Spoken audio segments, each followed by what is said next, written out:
this.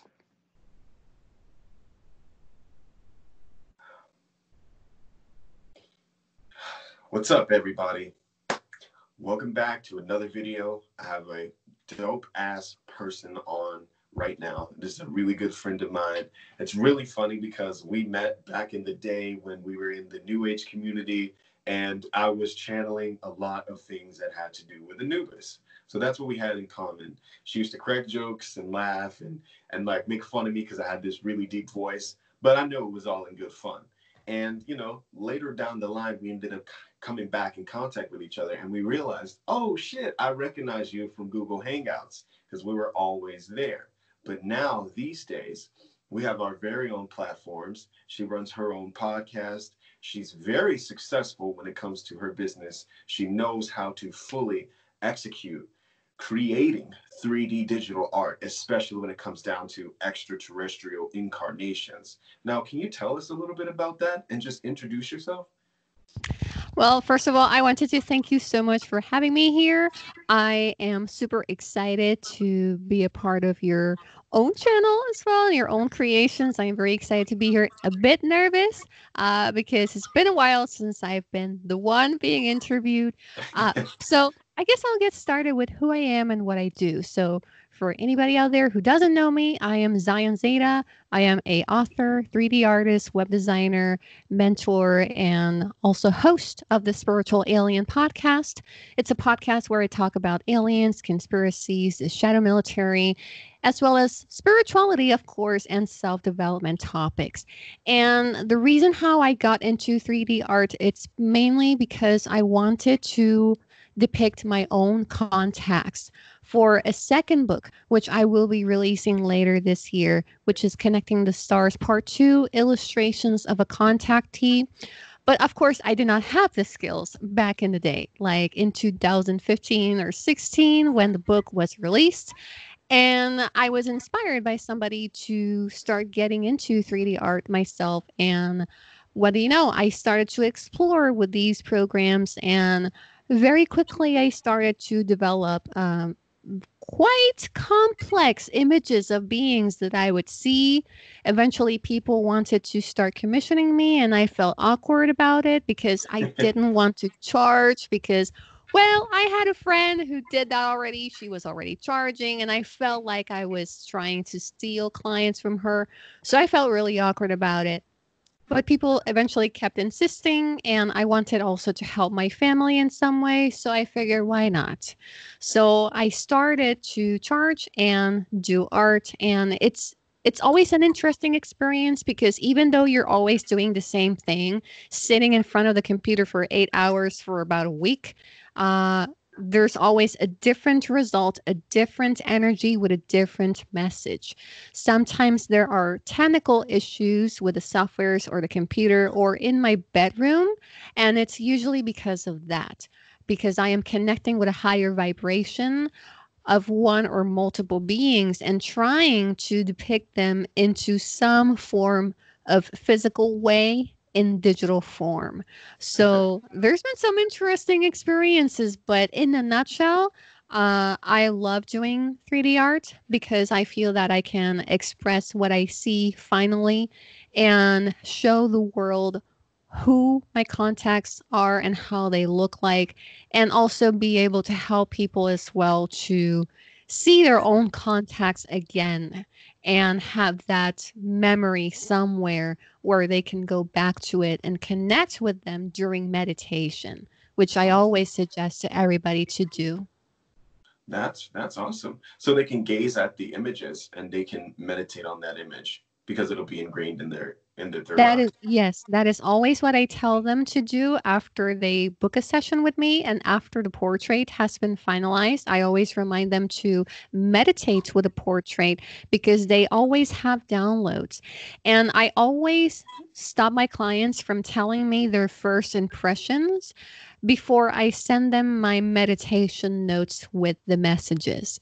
This way, they can confirm things they already perceived before I come in with the notes, because I don't like to be biased during my work. And I always ask them to wait and to keep their own impressions to themselves before I come to them with my notes. This is also a sneaky way for me to push them to play with their intuition and tune into their intuition and develop it along the way as well. That's awesome. I think that's pretty awesome because it gives them that kick in the butt to get them to become sovereign. And I'm always pushing that, so I can definitely appreciate something like that. When did you know that things were different for you? When did you know that you were gifted psychically? As a child, what was the most profound experience that made you realize things are not what they seem? As a child, I used to have a lot of dreams involving spirits where they would be spirits that used to live in the homes where I would be in with my family. And I never liked these dreams because they always wanted to show me how they died. And it Oh, was always very traumatic. Like, one time I was living in an apartment on the third floor when I was 5. And one time I had a dream with a Victorian couple. And the woman was very upset with me for some reason. And she was asking me if I wanted to know how she died. So I told her, yes, I want to know, and she took me to the balcony and she pushed me off of it. And that's when I woke up. So I knew as a kid that something was wrong with me because I could not explain why I had these dreams and other people didn't. And I would also have very recurrent dreams of being in cemeteries at night where I would be there like with my hands like this, like invoking the force, but not really, to push the spirits away. I'm not sure which types of spirits, but they were very negative because I would always end up being attacked by them in these wow. cemeteries in the dream state. So I always knew that something was wrong or weird or off, but I couldn't quite put my finger on it or explain what was going on. But I knew that something was up. Whoa. I think that's pretty crazy because I remember my when I realized that things were different for me too. I used to get chased by spiders a lot in my dreams through these pyramid network systems. Of course, someone who would have these ties to Anubis would definitely be having experiences like that. But this is before I realized that Anubis had been around me all that time. Okay. I would have these dreams every night where I'd be walking in these big structures, definitely pyramids that had a lot of different kind of technology inside of them.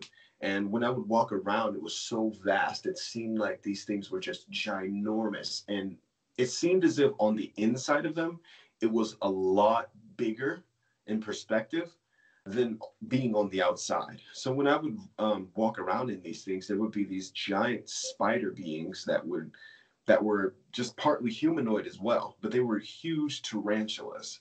And they would just chase me through all of these different tunnels. I knew a lot of shortcuts. I knew a lot of places to go. I would drop down, go through tunnels, go through doorways. I knew all the secret traps, the areas to go, and they would chase me around these places. They would always chase me through these places. It got to the point where, I started having these dreams so much that it ended up kind of bleeding into reality. And after it started bleeding into reality, I started having contact with extraterrestrials.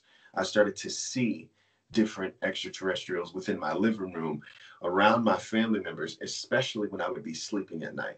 When I would be laying down in bed, I would just see these creatures standing over me and watching me and feeling the energies that they had. A lot of them were very positive, but it was very weird, especially for someone who's 2 years old. 2 and 3 years old. That's very strange. We're not going to you don't know how to react to things like that. And I was kind of I was kind of, pushed into the corner because I didn't have anyone who really understood that part of myself. So it made me really strive for keeping my mouth shut. And I wanted to consume as much information and get as much knowledge on that subject as possible. So I started becoming highly obsessed with paranormal shows. Paranormal TV shows. I started watching all of those shows, started kind of ingesting so much of that information. And then I found out that there are actually people that are psychic mediums. One day I was watching a haunting and a psychic medium came in to the person's home, and they were definitely showing signs of abilities that I was showing signs of, especially with highly, highly acute clairvoyant ability. So I was very much so intrigued. And it also made me really sad because I was, I was literally the only one that was open and talking about these things. My brothers weren't even really talking about these things with me. They had experiences, but even to this day, they still don't really talk about these things with me openly, if that makes sense. So it really was something that made me feel like a loner until I got a little older and I decided that I wanted to really dedicate my life to this path. So then after that, that's when I started really, really getting into it. I had my awakening. I had a lot of different experiences that made me who I am today. And that's how that's the reason why I made this channel in the first place, to talk about my experiences, to let people know that they're not alone when it comes down to this stuff, to let it be known that there are all sorts of different spirits, especially off-worlders, that come here and want to communicate with people, that have ties to people's ancestral trees. And that's what I'm trying to introduce to people. That's what I'm trying to get people to recognize. But it was a really, really hard and lonely path for sure. And it still is, because not everyone is going to understand what you do. Not everyone is going to understand your perspective or even want to hear you out. So it's just so awesome to have people like you, especially as friends, to be able to kind of confirm a lot of the things that I've been through as well, especially when it comes down to dealing with the shadow military, dealing with, going into these installments that the military have throughout the United States, to understand that these things actually do exist and that they are trying to hide these things. So it's a really big fucking deal when you have someone who actually is experiencing that kind of stuff as well. I might be getting sidetracked, but I just get so excited. But it's true. And that is why I wrote the first book on the first place, because everything started when I was 16 years old. And I did not have anybody to talk about, oh, I got abducted by aliens and I don't know what they did to me, but I don't remember. All I know is falling off the bed to run away, and I blacked out as soon as I fell off the bed. And what do you know? 3 hours pass and I'm back in my bed as if nothing happened. And how am I going to say that to my family? Like, Mm-hmm. they knew something was weird with me, but I was very uncomfortable telling them, even though they saw a UFO in that summer of 2009. Oh, And my wow. abduction happened later on in November of 2009. Huh. So, how am I going to tell them, oh, I got abducted by aliens and it had to do with that UFO you guys saw? That I didn't, but I saw a silhouette outside my window from a third floor. I wasn't going to tell my family that I saw a silhouette outside a window living on a third floor while they were outside, when I Mm-hmm. did not know they were seeing a UFO at the same time. So that's what got me interested in the whole alien phenomena in the first place, because we were always open minded. But eventually you grow up, you forget about it, you get distracted with other things. In my case, it was video games and boobs. I did Of not care. course. You Yeah. know? So, Well, of course. I mean, that's how it is. That's what happens. But you also want to like drown. You want to utilize those to kind of drown yourself out because you don't feel like there's anyone who can relate. So I can yeah. definitely agree with you. But you also, the cool thing about video games was it was just this outlet that allowed you to connect with people who were very similar to yourself too. Because you ended up in these games like Destiny. You end up on games like there's so Sonic, many different games. Warframe. Exactly. In my Exactly. case, it was Sonic back in the day, back when the games were cool. And I had a bunch of people who were also in the same thing. And Mhm. that's how I would spend my time all day, Mhm. chatting with people about the same thing and wasting my time not really learning anything new, because I was Mhm. always homeschooled. So I had a lot of free time. So I wasn't really being productive as a teenager because I was too busy gaming and drowning myself in emo music. Well, So, me too. Me too. Like I was playing a lot of video games too. I was playing a ton. I definitely had played Warframe. I liked that game. I liked, I'm drawing a blank right now, but I used to play a bunch of games like Conquer's Bad Fur Day. I used to play Donkey Kong. I used to play Super oh my Mario, gosh, Donkey Smash Kong, Bros. Mario, what Exactly. else? Yeah, back in the day there were a lot of games like Spyro as well, Mortal Resident Kombat. Resident Evil, Yeah. exactly. There, Silent Hill, even. I love horror games, and that's how I used to that's how I used to escape. But that's also how I used to piece things together to understand, like, wow, they have these things in the games, but these are things that I experience in my life that made me feel comfortable. That made me feel like it was a way that I could express myself and kind of have something that relates to me, even though it's not really anyone. But that's just what happens when you're a kid, you know? And especially if you don't have any friends, because no one wanted to listen to the shit that I had to say. I was that kid that always made everybody pissed off because I had them question their God. I made them question their reality. I made them question everything that they do. Like, I made them question their everyday mundane lives. For myself, I was always asking questions. I wanted to know everything because everything just didn't seem right, especially when it came to the religious structure. But I don't want to get into that because that was a very long topic when we were talking about it in our interview together the last time. But just to give it some context though, and it's just been fucking crazy because this stuff is unbelievable. What I wanted to ask is, what's your most profound experience with extraterrestrial contact? What was your most profound experience? Wow. Well, the first one I can tell you because there's several, but the highlight of the past 10 years is realizing that one entire race of ETs is neither good or bad. Mm-hmm. And I know this will sound like dumb for some people out there, or like it should be common sense. Unfortunately, in the UFO community, there is anything but common sense. And I do see a lot of people judging, for example, the reptilian looking beings as a whole, that they're all evil and heartless and will eat the virgins and kill the babies or whatever they say. And oh, the Pleiadians, which are the Nordics, which are blonde with blue eyes, all of them are good and positive and kind, and none of them will harm you. And it's But like, they're highly manipulative though.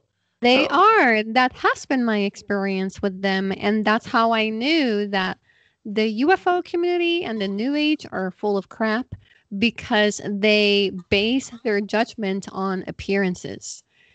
When I have received the most eye-opening, um, I don't know, experiences or stories by draconians or mantids or greys.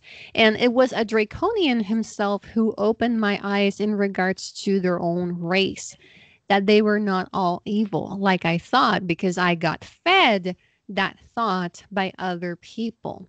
mm-hmm. And it was something really difficult to deprogram from because I was so used to it based on what other people would tell me, that when one of them confronted me about it, it just distorted everything and shattered that illusion that I had around me. And that's when I started to question people, even from the new age, and starting to back off from everything. But they all started to consider me like, oh, she is an infiltrated Illuminati agent. She's a reptilian undercover. Whatever, and she's here to destroy us and whatever. People can be a little bit crazy, so it's very important that everybody out there has a lot of discernment, because there are a lot of deceptive, manipulative people who want to start their own cult. Mm-hmm. And not that a Very true. cult is wrong, depending on the type of cult, but there are people out there who are not exactly mentally stable to be given life advice, health advice, mental advice when they don't have the resources or teaching to do so. Mm-hmm. And I fell into the trap of many people for several years that I had a hard time climbing out of, because Yeah. the gaslighting and the manipulation and the narcissism and the projections is so prominent in the new age and UFO community, that if you are naive or innocent, or you've never been exposed to it, it's quite easy to fall into their trap. Yes, it There is. is a reason why a lot of people discourage discernment in the new age community. Usually, and I'm sure you probably heard this one before, like, oh, you should always follow your intuition. Your intuition never lies. Then how come you ended up, for example, let's say Becca or Karen or something? How come Karen ended up with a narcissist whom she thought was her twin flame? Because she did not discern, she did not analyze that he was a manipulative person. Hmm. She did not analyze that he was taking advantage of her.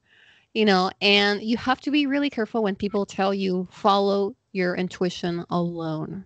Hmm. Any being will tell you, in my case, the Draconians, to have a balance between Yes, intuition and logic. That's what they first told me when I was defensive against them me for too. being Dracos. Hmm. And that's when I started to question everything, and all the illusions started to break away. And I started to see the bullshit for what it truly was.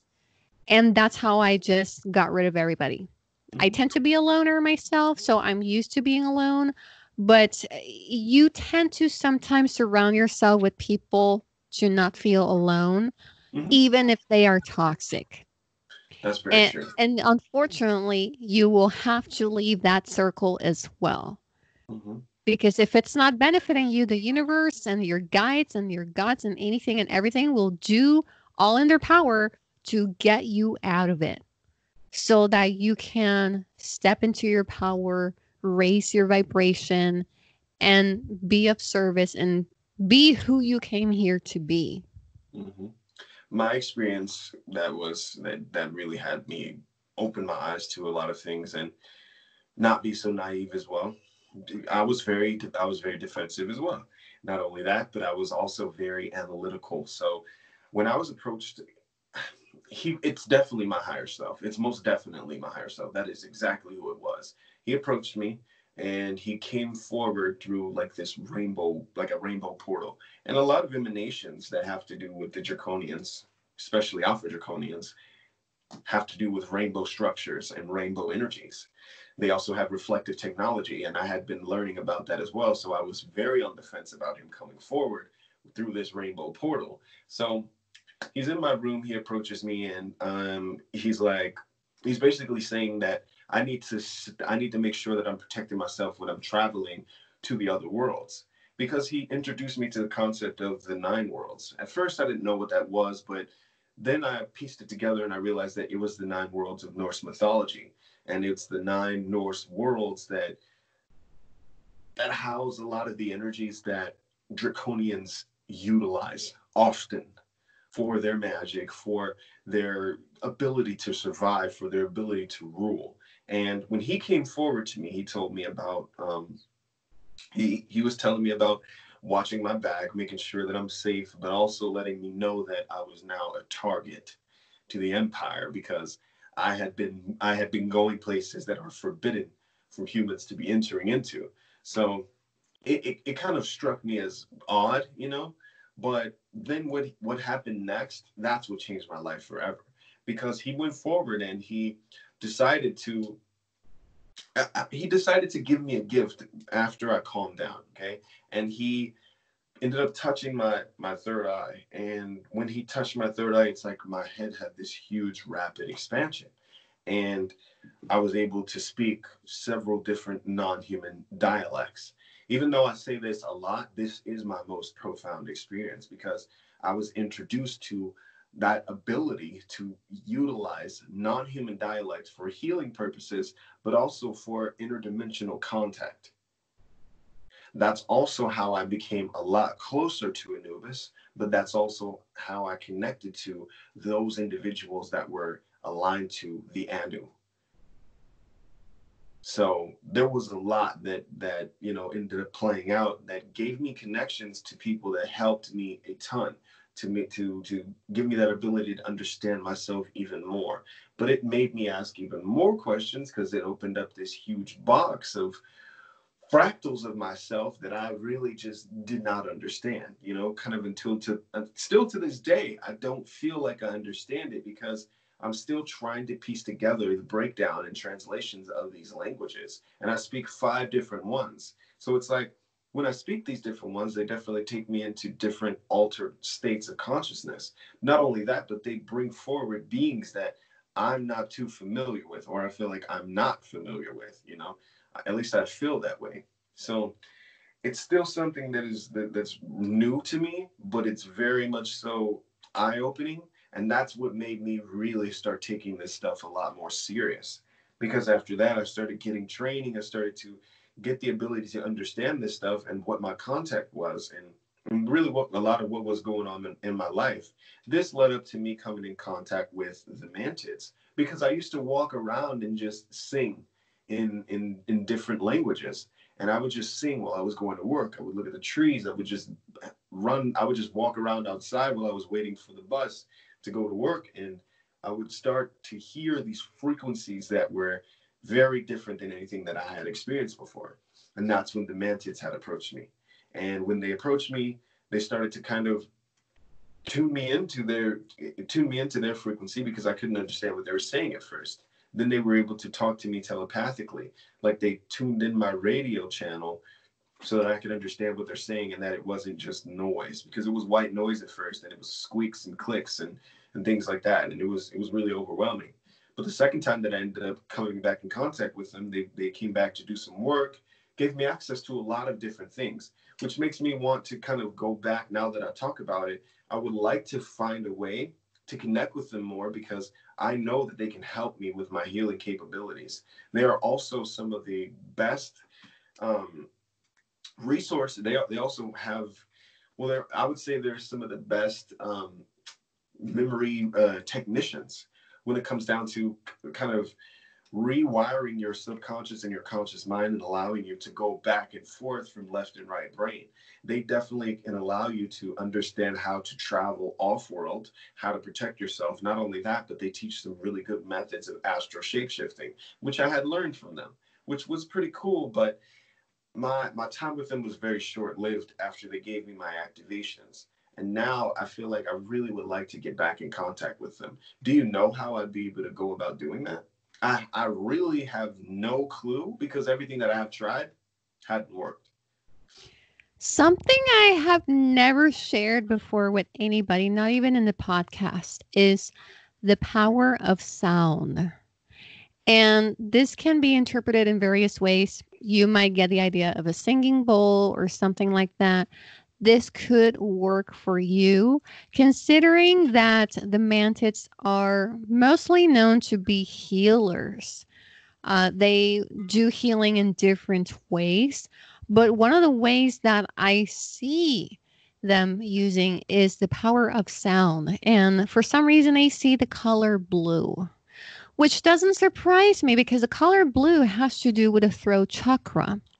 So singing or music can help to initiate that connection with them. It also, another crazy suggestion I might add is looking for music that you personally link with them. And here is why.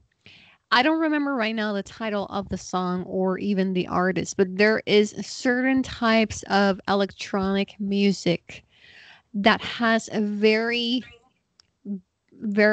deep drops or bass in the background that when you wear headphones it makes your ears tremble due to how hoarse the music is, I would say, like how husky the sounds are. Mm-hmm. So I'm not talking about vocals that are featured in the music, but pretty much instrumental futuristic music, I would say, that has like all these different pitches, like highs and lows. Usually the mantids are low pitches.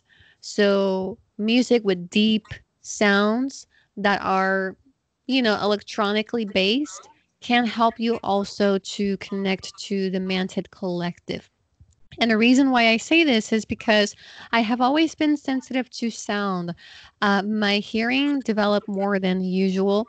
And whenever I listen to music, I can tell if the vibration behind music is clean or not. I Mhm. can also tell if the music itself feels like it was channeled from beyond or not. And typically, these type of musics that are electronic based tend to have a lot of mantid energy and zeta gray energy as well in them. Okay. So I tend to use those types of music to connect with either one. Okay. But So, in a nutshell, mhm. sound. Working with sound can help you to connect to the mantids. Okay. So I have a question. What can you tell me about your personal experience and how you feel? Kind of like your full-on perspective from the mind of Zion that has to do with the subject of the grays, the zeta grays. What do you feel? Like, how do you feel about them? What are your experiences with them? Oh my god. So, um, it's been a 10-year journey of unraveling traumas and deprogramming from these traumas with them. Because after that UFO sighting that my family had in mid 2009, and then my abduction in late 2009, I always had fears and panic towards them because I figured, oh my gosh, like they're gonna harm me. They already harmed me. Like, what am I saying? Like the damage is already done. But eventually, I have come to find that not all the grays are evil. And it comes back to the intergalactic racism that is ingrained in the New Age community and the UFO community, where people think that because a being looks intimidating and scary and ugly, that they are automatically evil with an agenda. Exactly. You know, Exactly. and this also comes to, I don't want to get into this other can of worms, but if there are already racist people, which there are in the New Age community, they are going to start linking their own racism beliefs, racist beliefs that they have within themselves towards other humans. They will translate that into the ETs as well and Hmm. start being judgmental towards them just based on appearance. Hmm. Because I bet that none of these people ever had an experience where they had a teaching by a great or a mantid or even a reptilian, because otherwise they wouldn't be so persistent on ruining the reputation of a race that it's like billions probably of Hmm. beings within that race. Hmm. So when it comes to the grace, I do want to say though that we will we will always feel a little bit of fear towards them, especially if you're not used to their appearance. It can be quite a shock to come across one in a dream. But I do want to say be open. And I know this is not an easy task, but try to be open and also open minded towards them. If you have respect towards them, if they are good, if they are benevolent, they will not harm you. And if they do harm you, do know that there are also humans who cause harm. So this is not like, oh, humans are evil because they are influenced by the reptilian overlords in the castles from the UK or from the government in America. It's not that. Anyone can be from either side. It just depends on who you come across. So I would suggest that you always use some sort of protection so that you can filter them out. And if you come across one of them that is not exactly a benevolent one with good intentions, do know that you're only seeing 1% of a race Hmm. without counting how many other variations within that race there are out there. Hmm. So I have a question when it comes to protection, because there have been a ton of people who've actually asked me about this. How does one protect themselves from the grays? How does one find the ability to do that? Is there a way to actually do that?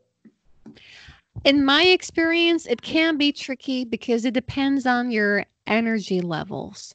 So it all comes down to your vibration. If you're always constantly living in fear, you're always going to be exposed because your shields are non existent. Hmm. Why? Because when you raise the vibration, it's like you're racing a fence or you're racing this bubble to have a form, to come into form around you and protect you. And this reminds me of also the shadow military. How do you avoid that? It's all about not living in fear. And when you work on the mindset, because usually it's the mind that you have to work with so that Hmm. it doesn't work against you. It's Hmm. how you are able to then stop living in fear of, oh my God, I'm going to be abducted. Oh my God, the shadow military is going to kill me. If you're constantly in that state, that's what you're feeding and empowering. So they will automatically have power over you. If you go beyond that programming and raise above it, you will be in a much higher state. So, what's going to happen is you're not going to be a match to them. So, you're going to be invisible, so to speak, on their radar. So, you will be unreachable. And that's what happened to me as well several years ago after being in contact with the Draconians. They helped me to defend myself actually, to become invisible in the astral plane and to raise my vibration so that I was no longer a match for the black helicopters that were harassing me at the time. And I stopped seeing black helicopters for years. The only time I saw two black helicopters was in 2016 when I released my first book. The week of the release of the first book, I saw two black helicopters, but that was it. Until this year, which was like 3 years or four, kind of, that I saw another black helicopter, but it was because I had an Arcturian encounter. But Hmm. again, it's all about keeping yourself in control, watching your emotions, watching your thoughts, and deprogramming from the fear. Okay. And this also includes not surrounding yourself with people who live in fear, because otherwise Oh, you're yeah. not really going to make any progress. You can be doing all that you want, but it also depends on the people that you surround yourself with who will drag you down with them. No, that's very true. That's very fucking true. And after this, I want to ask you another question that is burning, that I've been burning to ask. Um, so I definitely agree with you on that because when I was first learning and I was first starting out to kind of understand a lot of this stuff, my guides would always tell me because I would deal with, like I told you before, I would deal with the shadow realm, but I would also deal with my guides. Okay. Which was very interesting at the same time because it would be literally 1 hour before my guides would come, and they would come at a certain time to talk to me. 1 hour before my guides would come, I'd be talking to five different random beings that would be trying to put me down, trying to talk mess to me, trying to make me feel like I'm not getting anywhere.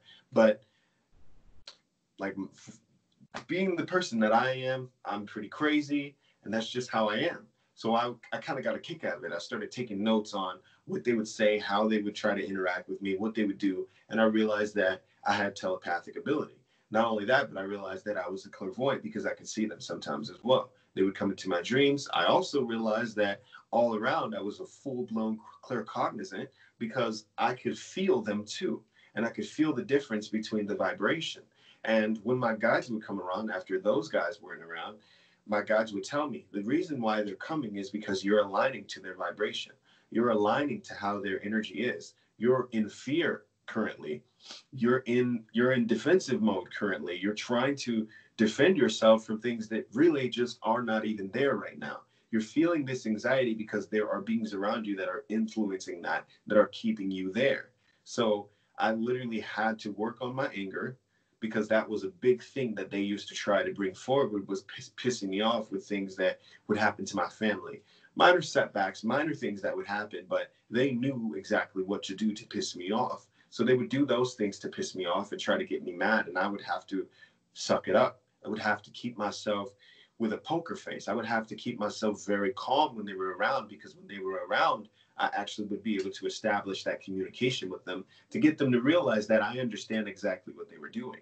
And it wasn't until that day that I understood that they were doing, what they were doing, that they ended up leaving. It really wasn't until that day that they ended up leaving when I realized, okay, if I'm not getting upset by them trying to make me react, then I'm going to be fine. I was able to get further in contact with my guides as well. And then they also helped me to start to understand how to even tap into people's mindsets. Because after these thought forms left, I was able to really fully tap into people's minds. And that's the reason why I'm a telepathic psychic now, because I was able to stop a person that I was involved with from, even when she blocked me on everything. She blocked me on all social media platforms. She blocked me on literally everything. And the only thing that I had was WhatsApp. So I would literally telepathically send her messages, and then I would go onto WhatsApp and I would send a message with anger and energy to literally snap her out of the states that she would go into, because there would be spirits that would fucking possess her and fuck with her. So I would literally be able to get her back in that way. And it got to that point where I became so strong with that it became just like second nature. And that's why I offer that service now. Someone asks me, how does this person feel about me? And I'll just put my hand up and connect to them, and I'll hear how that person feels. And I'll hear, I just feel like I want to be fucking left alone, or I feel like I really want my life to be great with this person, but I'm nervous and blah, blah, blah, depending on what that person is feeling at the time. But I can hear their thoughts. And that's how I learned how to hear them. The question that I wanted to ask was, what can you tell us about the archons and the fact that people relate the archons to the grays? I am not too familiar with the archons. I know that I've been called one. That's for sure. What? Yes, believe it or not, there has been, well, just one person or maybe two who consider me to be an archon. I don't know why. And it could be because I am half blind. I don't see through my left eye. And so my left eye, it's different from the right one. And it could be that people have all these conspiracies. Oh, she must have like a host or something, like something is hosting her. It's an archon, because they don't know that I have a condition, that I Mm-hmm. am just half blind, Mm-hmm. and they make all these crazy things about me. And I'm like, I don't even know how one of them is supposed to act like, Mm-hmm. but Mm-hmm. but I don't believe they are related to the Greys. No, Okay. I the just wanted to Greys clear that are up. very, very different. Mm-hmm. The Greys can be cloned. There are clones, but they are pretty much even organic life forms. Even if they are artificial intelligence, they are still, some of them, organic in nature. So I guess what I kind of want to say about this is that it doesn't matter if some Greys are clones, they are still some form of organic living being if they are clones. And it's very different from the archons. The archons are more like an infestation, so to speak. It doesn't have to do with an intelligent life form, so to speak. This is very interesting because whenever I touch on this topic, I realize that I don't really have any actual experiences with them either, which is very interesting. I've just had a lot of people that have asked me about this and they wanted information. See, when I would be in the New Age community as well, there were a lot of people that were like, "There's archons around you. I have archons around me," but I've never known actually what that truly entailed. Okay, now I do know about parasitic entities and off-world parasites, because there's all kinds of different off-world burrower parasites that burrow into your aura, that can burrow into your neck, that can burrow into your etheric double, things like that. Okay, and there's one specific one that I had learned about called the Goganatsky. Okay, and they were these type of parasites that burrow into people's etheric double, and they lay their larvae, they lay their eggs, and they basically just feed on that person. And that's really the only experience that I have with anything that can be remotely close to resembling an archon. But other than that, I can't say that I have any experiences with them. Now, I will say I have had parasites that have been killed from, I have had parasites that have been killed from specific demons that I have, kind of worked with and walked with into different realms. Because there was a time where I had walked into a specific realm with Bereath. And these beings, to me, what I would define an archon as, because this is what I've seen, archons are like these weird octopus looking things that have one eye in the middle, and it had like a big huge eye.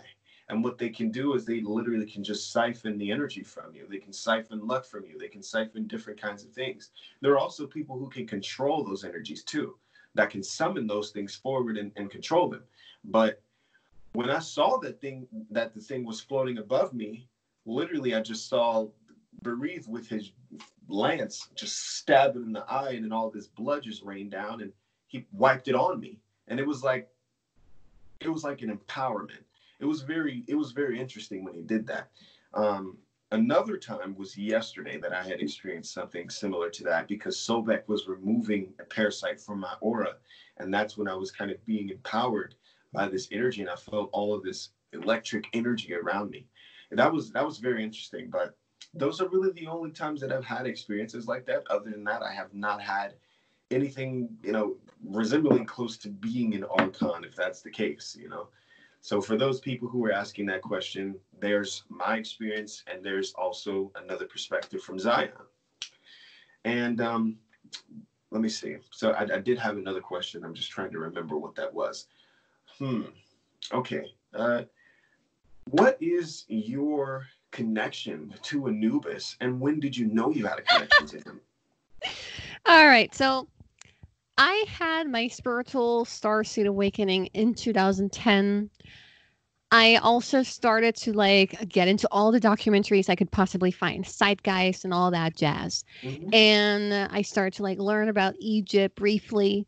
And I started to go into these starseed forums and getting all sorts of readings. I was such a hoarder of tarot readings. I would ask literally everybody who was offering free readings. I was such a leech, I have to admit it. And I started to develop this whole thing of meditating and trying to connect with myself. And one day I went in person to a local psychic, and she told me, you need to get your own deck of cards. And that's when I started to get interested in the tarot. So my first tarot was the Egyptian tarot. And I forgot the author, but I think her name was Sylvana or something. It's a really old deck. But eventually, that summer, I got a reading by a man from India who was an astrologer. And he told me that I had past lives in ancient Egypt as a high priestess, and to look into that place and to the history of that place. So that's how I started to research Egypt. And the first person or god I came across was Mr. Anubis. And the funny part about it was that as soon as I saw him, I felt like it was a hit on the chest. I knew him. I was familiar with his energy and who he was. I had this immediate connection to him, and it was overwhelming actually, because that was my first time that I could feel his energy or any other being's energy in person while I was awake. So I was very surprised with all these new things that I was experiencing. And so I wanted to contact him. So at the time, I was already practicing astral projection, getting into trouble by going to military bases and having sleep paralysis, of course, and not using psychic protection. I did not use psychic protection for the first 2 years, which could have helped me to avoid a lot of mess. So I was like, I'll try to astral travel to Anubis wherever he is. But on the first try, I am in this tunnel and there's a light at the end of it. So I approach it and he is there. And he tells me to go back because it's not my time. And I was very sassy with him. I told him, I'm not moving from this place. I'm going to stay here. So my answer is no. And so he, there was this huge gust of wind that started to like pull me backwards. So I fell back and I started to like roll back to the darkest part of the tunnel Mm-hmm. until I slammed back into my physical body.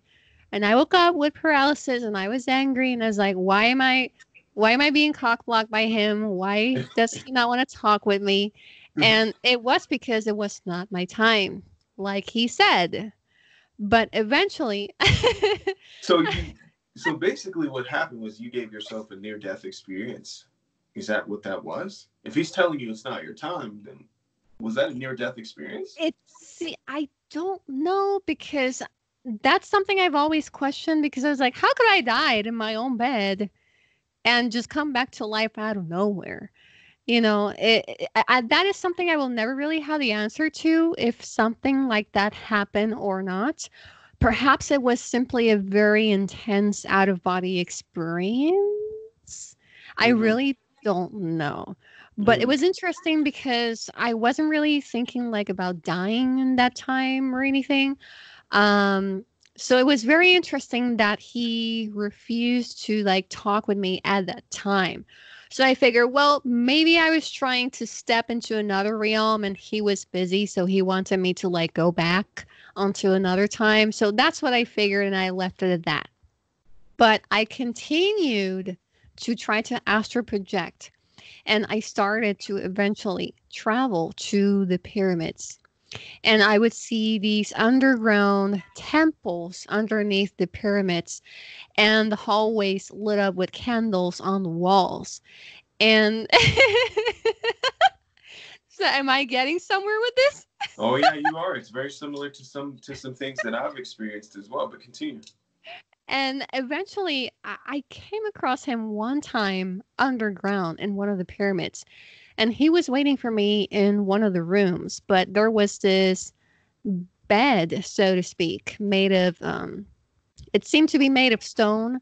But since everything had like this golden hue to it, it seemed like to be made of sand. And he was waiting for me, but I realized that I was wearing lingerie. And I don't remember that part because I woke up, which I was very upset about because I really wanted to talk to him. So the first couple of times that I would interact with him, usually there would be no interaction. We would see each other, but that was it.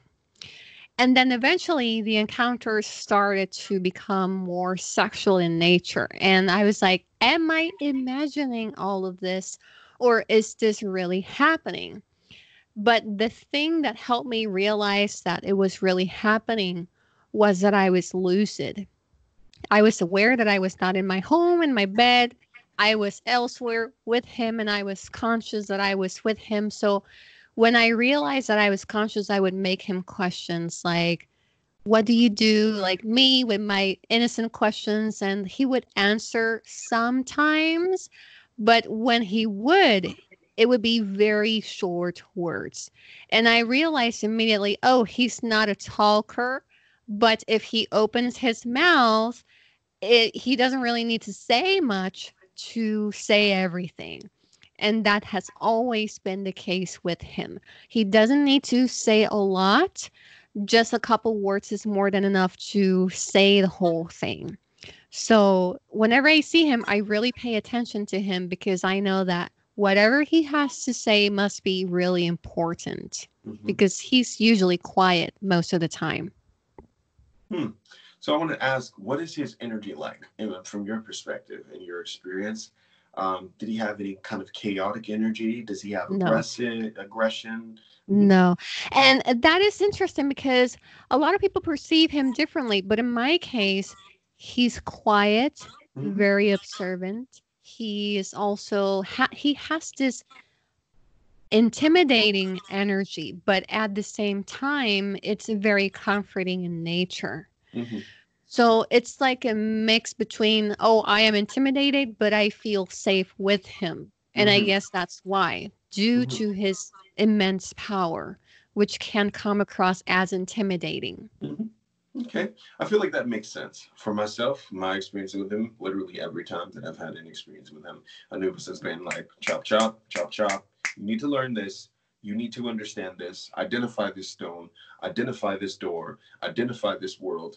No, come on. You know this. You know this. You need to understand. You need to do this. There have been people who have told me that my encounters that I've talked about on my channel, that they feel that I was connected to Set. Anubis would not allow me ever to connect to Set. So I have not had a real experience with Set at all, like whatsoever.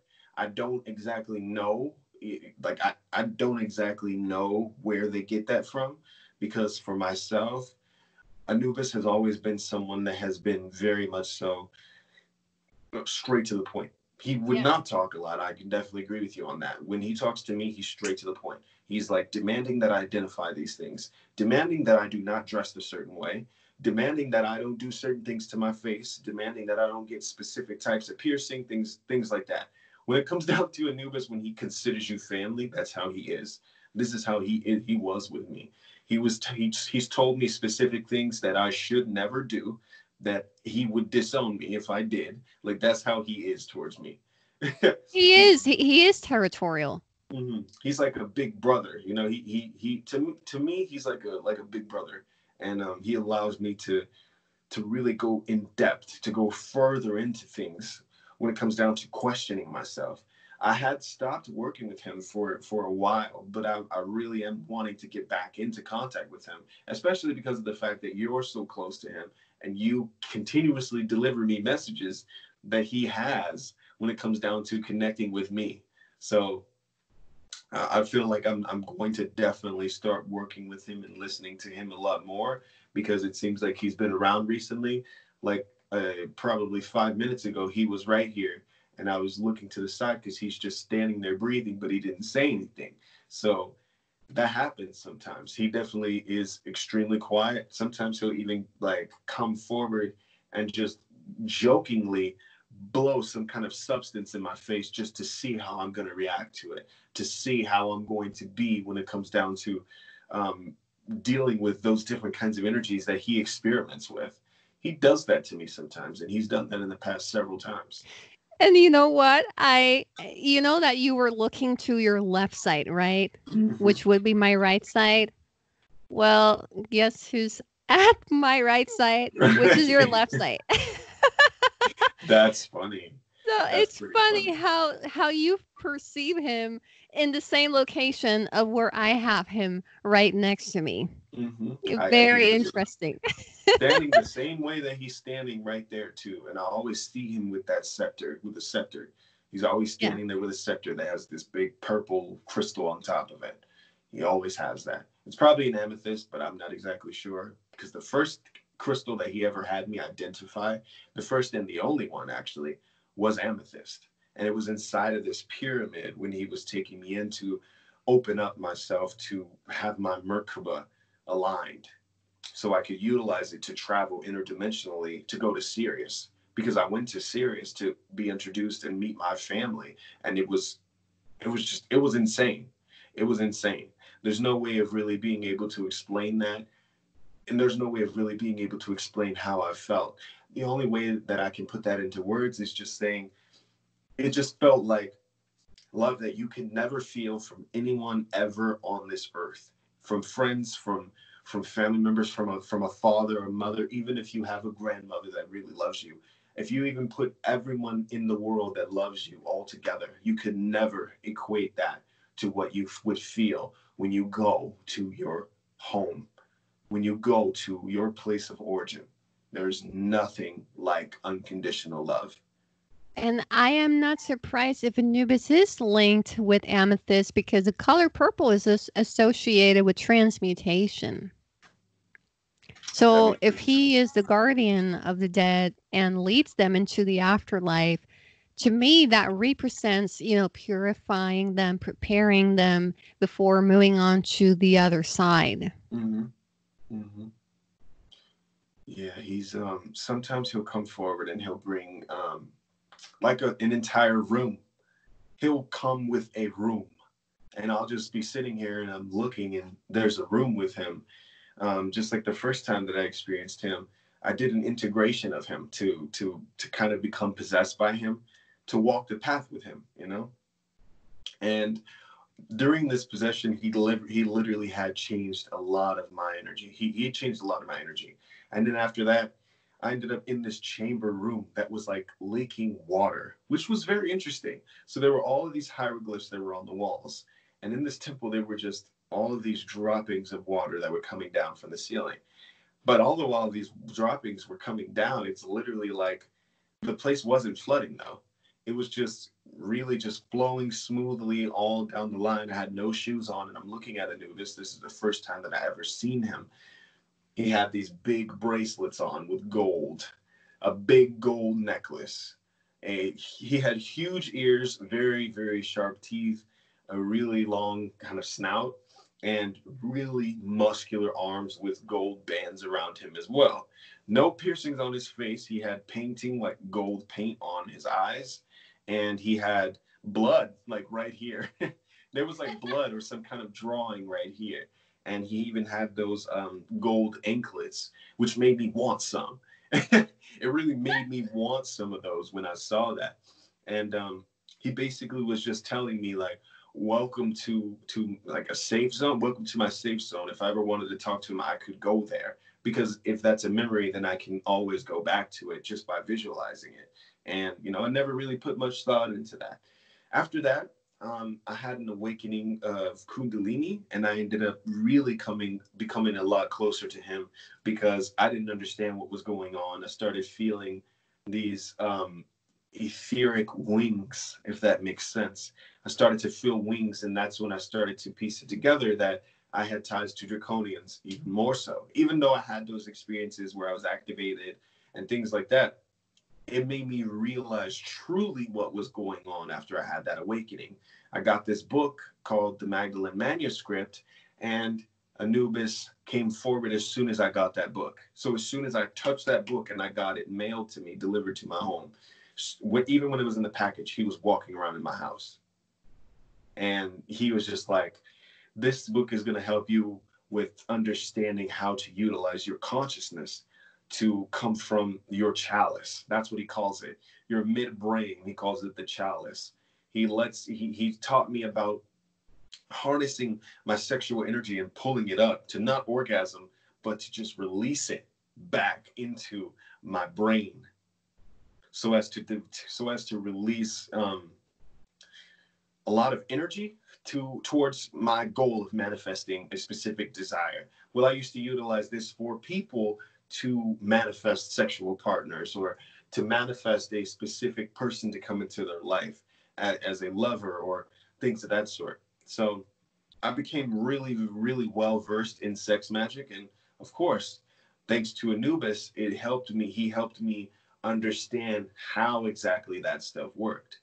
It was pretty difficult to fathom exactly what he was trying to tell me, but after some time of practicing with it, I came to understand that's what he was trying to teach me. And it's interesting you bring that up, because I've always felt awkward about bringing up that sexual part between Anubis and I, because many devotees that I used to know back in the day did not really follow the same path that I did. Mm-hmm. And in fact, it is apparently forbidden to have a sexual relationship with a god, so to speak. So I always felt like the odd one out of the group, even if we were all pagans and stuff. And so that is something I always kept to myself. But Anubis, let me tell you something, from a female perspective, he is very, very alpha. Very alpha, very protective and territorial. I'm sure you've experienced that territorial part of him as well.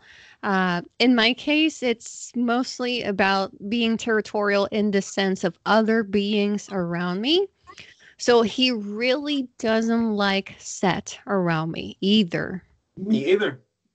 He actually, like, one time, and I think I told you about this, I had a dream one time, or out of body experience, in the pyramids again. I wanted to visit the temple of Anubis, because that's the thing.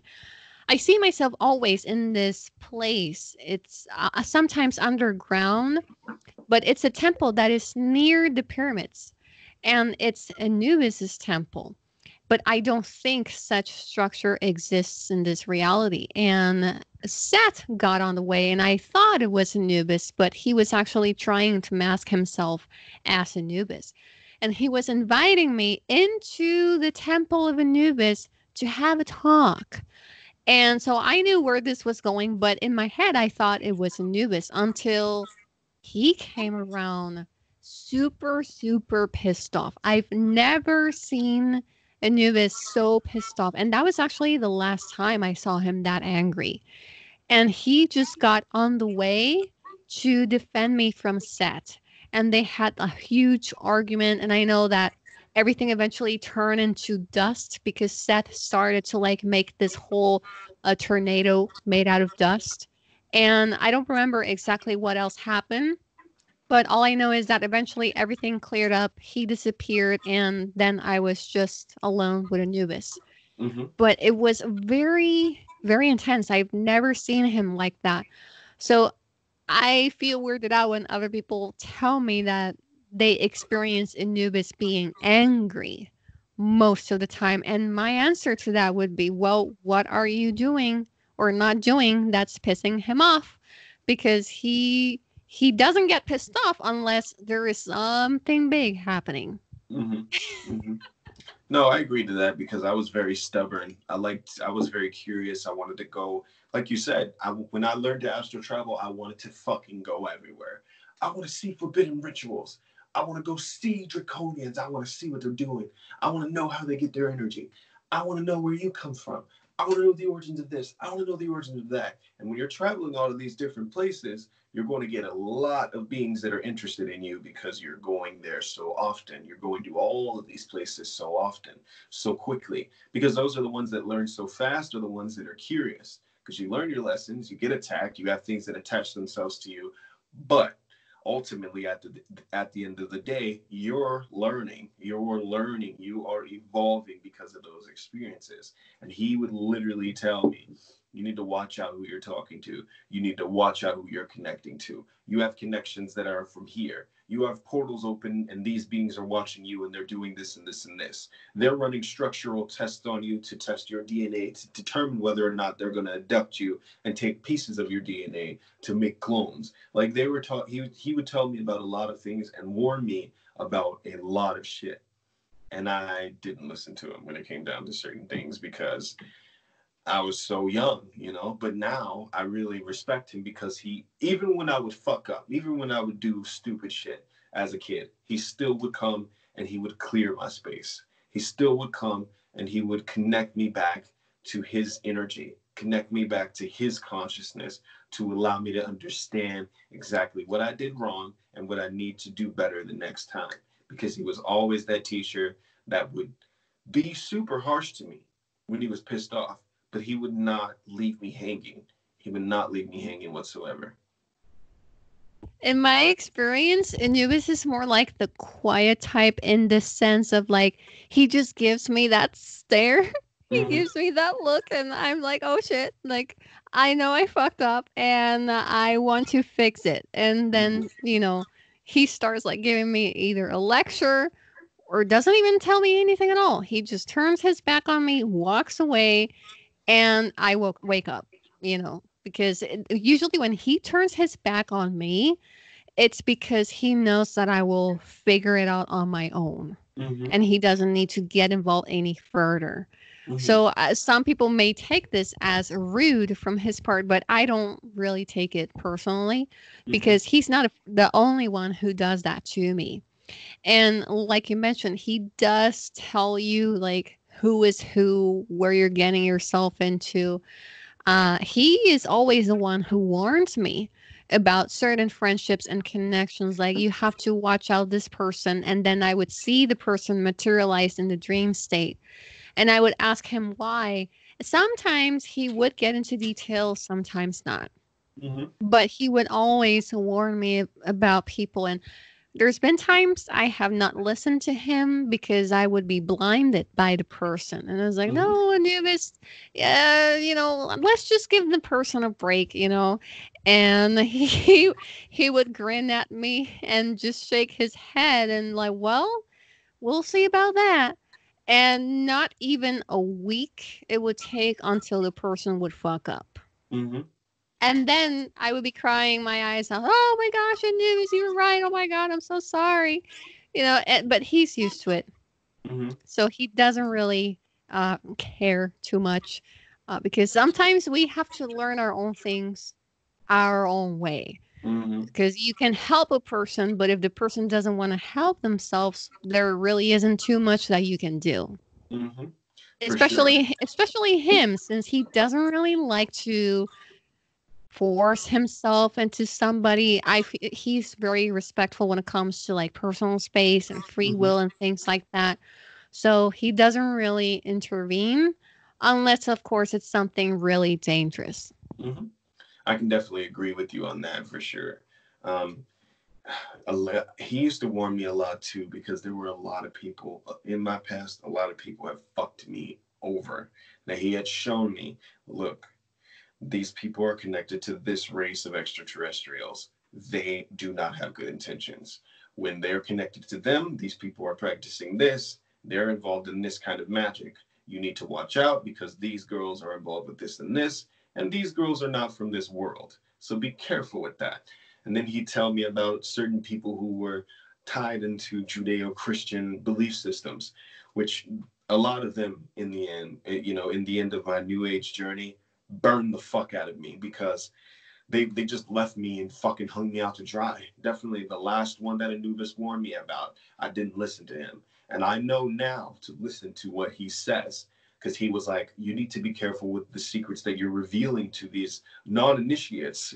That's what he said. You need to be careful with the secrets that you're revealing to these non-initiates and these people that are not a part of the empire. So you need to understand that this person you might be in a relationship with might not have your best interest. Not only that, but they might turn this stuff that you're talking about against you to make their God seem like it's superior over you and make you submit to their will, even down to the point where this could cause your mental destruction. This could cause mental disruption, but not only that, it can cause poverty in your life.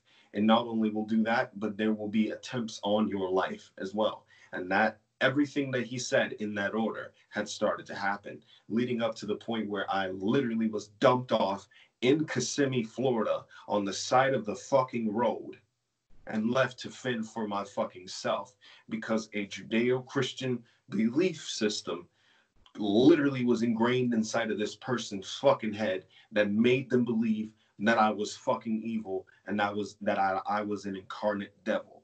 So they left me there. And there were a lot of other things that led up to that due to my training from my guides, I was able to remain calm.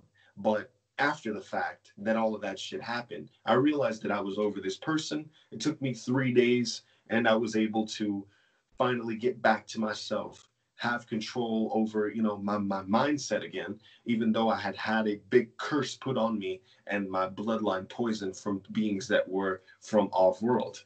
Just as Anubis said, I'm very grateful for what he has told me about and the warnings that he would give to me. I heed them every time he comes forward now. I do not take those for granted because that stuff unraveled and played out exactly in the order that he said they would, exactly in the way that he said they would, and directly down to the pinpointed origins of what he said. And I even had a confirmation from friends that are directly connected to Nubis as well that gave me real insights into what had happened to me that led up to this huge curse that was placed upon me that started to really fuck with a lot of stuff that I was doing for quite some time. Wow. And not only that, but sometimes Anubis can give physical signs, not just through the dream state, astral projection, but he can also be very vocal when it comes to showing himself in some way. Through, through even the wildest fucking ways. Like one time I was just minding my business here. I know I asked him for a sign, but I forgot about it. And then my mother calls me from the other room, like there is something on television in a telenovela that she was watching. And when I come to the living room, there is this scene at the travel agency place, and the travel agency is called Anubis. And I look at my mom and I'm like, what does Anubis have to do with a Mexican telenovela and a travel agency in this program? Hmm. And we were both so bewildered. And I I didn't poop my pants, but I really freaked out badly Hmm. because when he wants to be loud and clear, he can be. Hmm. And that's why I don't really test him because I know he's going to give me quite a surprise. Hmm. For sure. Like one other example with him was just the other day. I was giving myself a reading, which I don't do because I cannot read myself. Hmm. And I was asking Anubis if a certain person was going to return into my life because he just keeps showing up. Anubis. Hmm. It's like, Anubis, you're showing up. Why is this? And the reading would say that there's this person that's going to come back. Hmm. So my skeptical ass tells Anubis, well, if this is true, if this is not made up by my own mind, I want you to give me a sign. But I want you to be so clear, so evident, so obvious that it is shocking for me, which I should not have said that in the first place. Next thing I know, not even 30 minutes later, I am on Facebook. I do a random quiz to waste my time because quarantine is freaking killing me.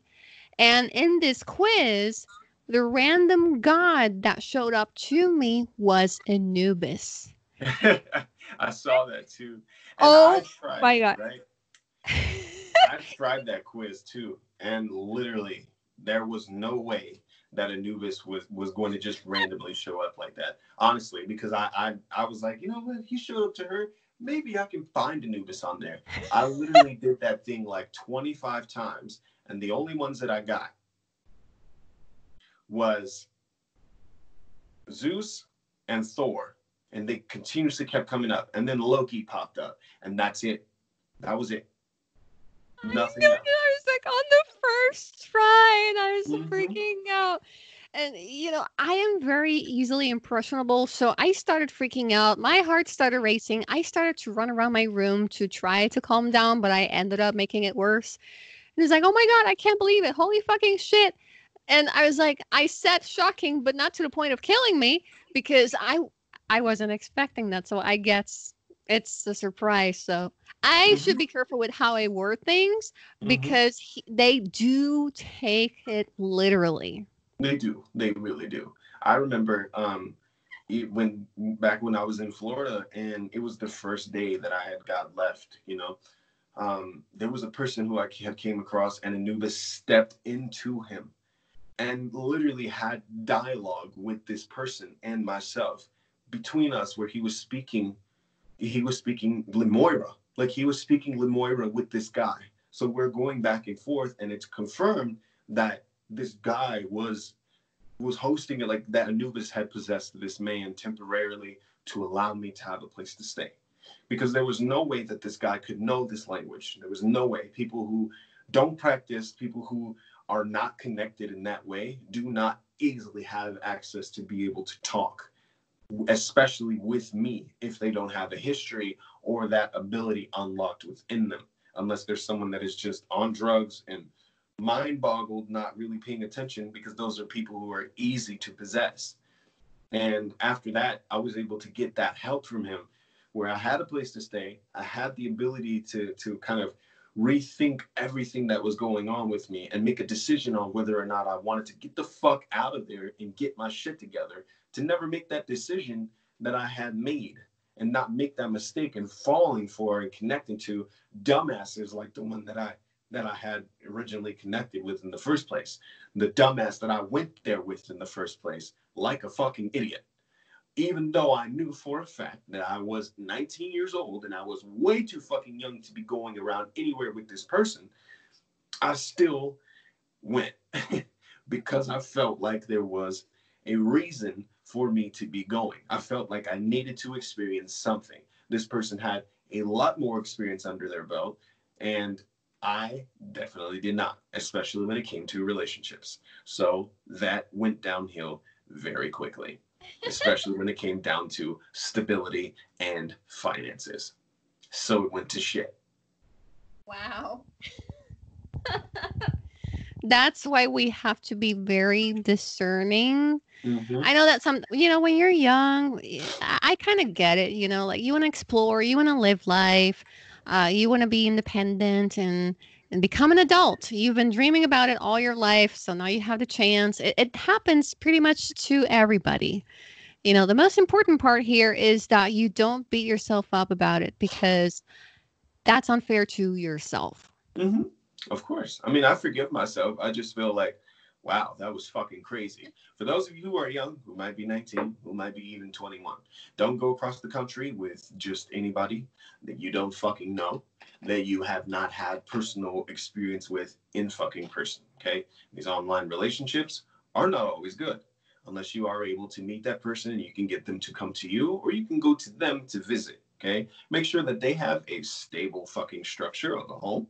Make sure that they also are financially stable to be able to support you if need be, and make sure that you are financially stable to be able to support your fucking self, okay? Or support them if that's the case and it comes down to that. But make sure that you look out for yourself in the beginning and do not just go on a random fucking journey like how I do, because I tend to just jump into shit. And sometimes things can be very overwhelming, but at the same time, they can be rewarding. So be fucking careful, okay? Now, like we said in the beginning, yes, follow your intuition. But your intuition can be very fucking wrong, especially if there's a spirit that's giving you big fucking warnings about somebody that is pinpointing direct red flags that you are completely avoiding because you're still head over heels for whatever fucking reason. Okay? Also, if you're somebody that is trying to fucking escape, because this had a lot to do with what happened to me as well. If you're somebody who's in a bad situation where you're not getting along with your parents, where you don't get along with your family, a relationship with someone that is completely older than you, that has quite a few years, almost double yours, is not a good idea. Okay, do not go forward with doing that if you're just trying to escape. It will go bad very quickly. Your skeletons will come out of the closet and everything will be revealed about that person, but also be revealed about you. And this will definitely test your strength and your ability to survive on your own.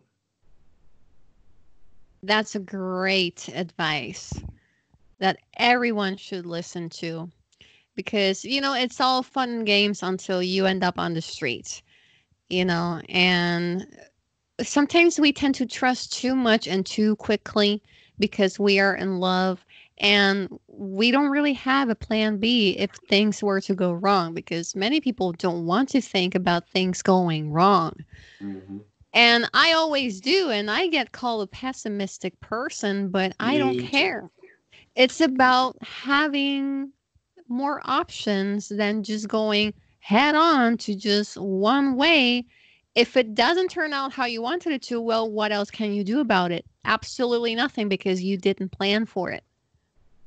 So Yep. it's not about being pessimistic, but being realistic and Yes, having yes, your it feet is. on the ground. Yes, it is. And if you see red flags or you're getting red flags from your spirits, if you ever get any fucking red flags, especially with Anubis, and you hear anything about any person or any spirit that you're working with, and Anubis tells you don't fuck with them, do not fuck with them. Okay? Because he's telling you that for a reason. He knows something that you don't. So just heed his warning and pay close attention if you're going to continue pursuing that individual or that adventure that you're trying to embark on. But just make sure that you know for a fact that you have exhausted all of your options before you go forward with doing that. Because I can guarantee you, you will have a fucked up time if you do not pay attention. That's Exactly. all I have to say. Yeah, me too. Listen to Anubis because he always has your best interest in mind, and he will show you. If you do not listen to him, he will show you very quickly how wrong you are. Mm-hmm. Because That's that's very how it true. happened to me with someone that I was interested in, but he was a huge ass narcissistic person. And I was not aware of the psychological, emotional manipulations Mm-hmm. that I was involved with this person. And he had warned me, but and my star family as well, my Draconian star family. And they're like, Mm-hmm. there's a guy we don't like. You will know soon why. So watch out. And I was like, oh, no, I'm not going to listen to you guys. You guys don't want me to be in love with a human being on this planet. I kind of get it, but I was actually becoming discriminating towards them and not paying attention to what they were trying to say. Mm-hmm. And they're like, you're going to be with a person, but it's not going to be him. And you will know why. So just keep your eyes peeled on this one. But I Mm-hmm. didn't. And so they backed off for 1 full year because shit went wrong 1 month after they gave me the warning. Whoa. Damn. So a month later, everything went to shit, but I stayed there for 9 months trying to fix things, to make him change, to make him like me, to make him love me. I was trying to shapeshift myself into his ideal person, but I was too old for him at 23. So even though he was like 7 years older than me, so he, was a very interesting person for obsessing over minors. But the programming was so deep that I was not aware of the kind of disgusting piece of shit that he was on the Gross. first place. And it took me 9 months to finally stand up to him and tell him to fuck off once and for all. And something I regret is not listening to my Draconian Star family. Literally 1 month before everything went to shit, even Anubis was involved. They don't mix together, the Dracos with him, especially my Draconian counterpart with him. They don't really connect. But to have both at the same time, I could tell that something was wrong. But deep inside, I was like, people can change. People can be different. People can learn. You never know. Me trying to save everybody and rescue everybody. I was actually the one who needed saving. And it took me 9 months to realize that. So don't be like me and waste 9 months after you've been given a warning loud and clear. Oh, damn. Damn. I hear you on that. That's intense. That is intense. What was I gonna ask? I was gonna ask about hmm. I don't remember. I'll come back to that question because I don't remember. How do you feel? Okay, what was your most odd encounter? Like, what was the weirdest race of ETs that you've encountered to date? Actually, this is going to sound pretty basic, but there were a group of zetas that, they had like the large heads and eyes, Mm-hmm. but their skin was brown. It looks literally like a paper bag skin. I don't know how to explain this, but the texture of the skin was very squishy. It felt kind of like dipping your fingers into like silly putty or kind of like slime, Mm-hmm. except that their skin color was like the brown paper bag. And their eyes were black and large like usual, but that was like in 2009 after I started to explore the ET life and things like that after the abduction. I started to have these weird dreams with these beings. And also other Zetas who were the same thing, large eyes, big heads, but their skin was paper white. And these ones were more of a tribe because they had their bows and arrows. And I had a dream where I was in their home planet, lost on the forest, and they were rescuing me out of there because there were some creatures that reminded me of Amit. You know that Amit is like crocodile, part lioness or something, but this creature was kind of like a polar bear with a lion mane. It was a very strange creature. It was like three different races in one. So these white grays were trying to like rescue me from being eaten by this creature that was in a lake. So they were like harming the creature with the arrows so that the creature would back off from me. And as soon as they get me out of the lake, they tell me, you're not even supposed to be in this planet in the first place because our atmosphere is not fit for a human to breathe out of.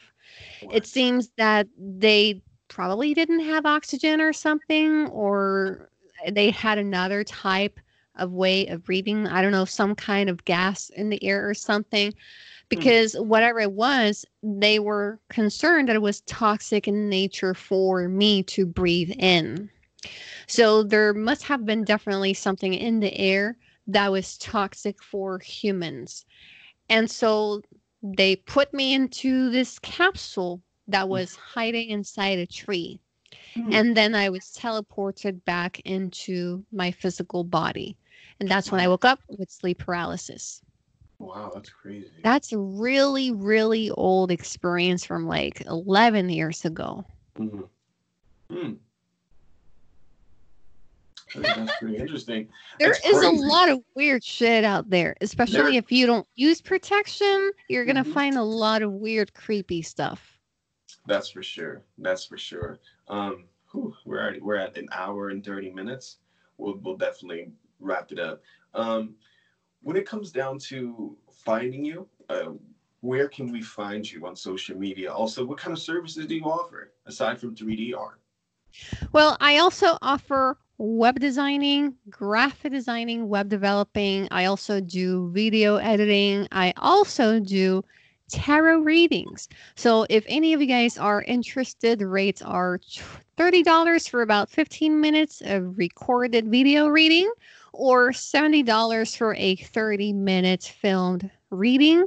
Of course, I always say 15 and 30 minutes, but I usually take about an hour or two to reading the cards because I do give a lot of information, which a lot of people don't appreciate, but that's okay. I mean, I Hmm. can't hold back when my guides are telling me, oh, you need to say this and that, you know.